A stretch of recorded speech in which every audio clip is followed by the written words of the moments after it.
औज़ुबिल्लाहिमिनश्शैतानिर्रजीम बिस्मिल्लाहिर्रहमानिर्रहीम। मौलाना रूम रहमतुल्लाह अलैह की एक हकायत है। एक घुड़सवार तेज़ी से मंजिल की तरफ रवां दवां है। गर्मियों का मौसम है। जब वो थक जाता है तो एक सायादार दरख्त के नीचे आराम की गरज से लेट जाता है। इसी दौरान उसे नींद आ जाती है और वो सो जाता है। उससे पीछे एक और घुड़सवार तेज़ी से उसके पीछे आ रहा था। जब वो करीब पहुँचा तो उसने देखा कि सोए हुए मुसाफिर के सीने के ऊपर एक काला सांप बैठा हुआ है। उसने उसकी मदद करना चाही, घोड़ा रोका और तेज़ी से उसकी तरफ लपका ताकि उसकी मदद की जा सके। लेकिन जब तक वो उस मुसाफिर तक पहुंचता, वो सांप तेज़ी से उस सोए हुए मुसाफिर के मुंह के ज़रिए उसके पेट के अंदर दाखिल हो गया। अब उसने एक तरकीब सूझी कि कैसे इसको बचाया जा सकता है। उसने उसे जगाया और मारना शुरू कर दिया और फिर उसे भगाया। भगाते भगाते एक बागीचा, एक सेब का बाग आ गया। सेब के दरख्त के नीचे कुछ कच्चे पक्के और गले सड़े सेब पड़े हुए थे। उसने उसे मारना शुरू कर दिया और ज़बरदस्ती वो कच्चे पक्के और गले सड़े सेब खिलाना शुरू कर दिए। जब वो पेट भर के खा चुका, फिर उसे भगाया और फिर मारना शुरू किया। अब उसे जब थक हार के वो गिर जाता है तो एक उसे लंबी कै होती है।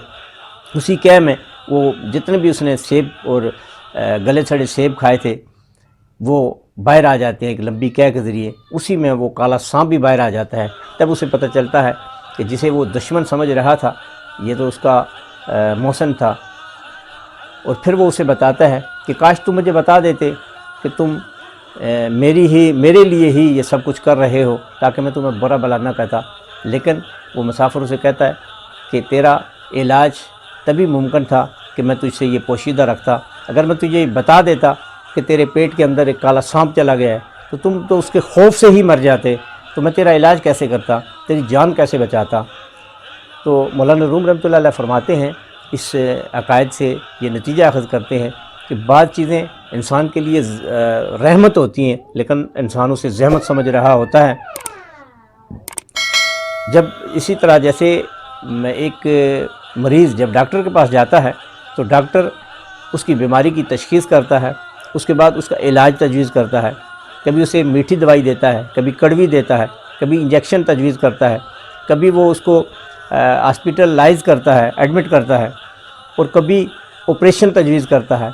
और अगर ऑपरेशन तजवीज़ करता है, कोई बड़ा ऑपरेशन हो, तो मरीज़ को ये नहीं बताया जाता कि तेरे पेट को काटा जाएगा, इसको इतने टाँके लगेंगे, इसको चीर कर बीच में से 3 किलो की रसोली निकाली जाएगी। हरगिज़ नहीं। अगर ये उसे बताया जाए तो वो तो खौफ से ही मर जाएगा, उसका इलाज कैसे मुमकिन होगा।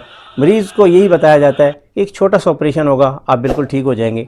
तो बिल्कुल इसी तरह मौलाना रूम रहमतुल्लाह अलैह फरमाते हैं कि मरीद जब अपने मुर्शिद के पास जाता है तो वो उसकी रूहानी बीमारियों की तशख़ीस कर लेता है और उसके बाद उसे बताए बगैर उसका इलाज शुरू कर देता है।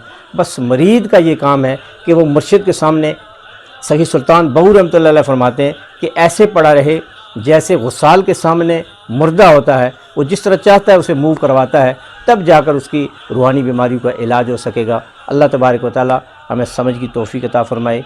वमा तौफ़ीक़ी इल्ला बिल्लाह।